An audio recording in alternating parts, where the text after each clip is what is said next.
Où en est-on dans la recherche dans ce domaine? Les recherches sur la cause et le traitement de la maladie d'Alzheimer permettent aujourd'hui de mieux connaître ce trouble et suscitent tous les jours de nouveaux espoirs. Plusieurs causes possibles ont été établies, notamment les facteurs génétiques, voire une exposition à des toxines, une production anormale de protéines ou de virus, mais également une mauvaise irrigation du cerveau.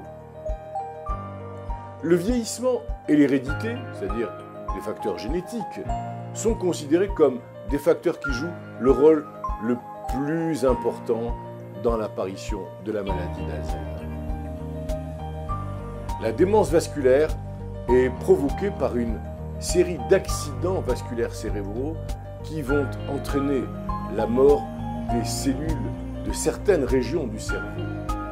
Ce trouble cause une perte des capacités mentales qui peut être soudaine ou progressive ou graduelle et constante. La mémoire à court terme est généralement touchée en premier lieu.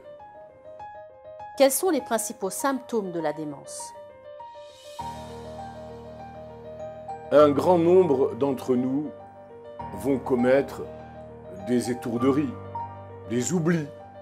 Nous oublions parfois où nous avons laissé les clés de la maison ou de la voiture, ou bien nous allons nous mettre à raconter toujours la même histoire à un ami ou à un membre de la famille qui ont déjà écouté ces histoires depuis longtemps.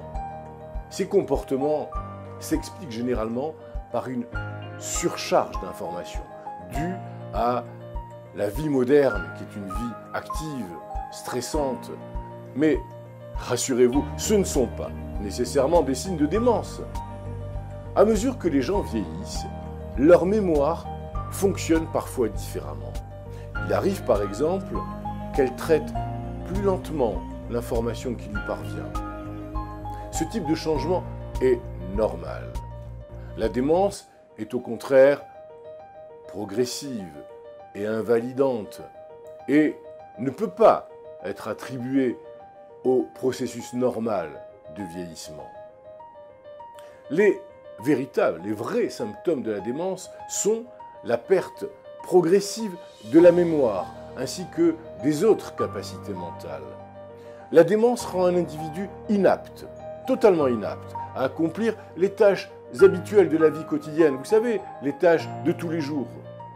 Elle peut aussi causer parfois des changements de comportement et de personnalité.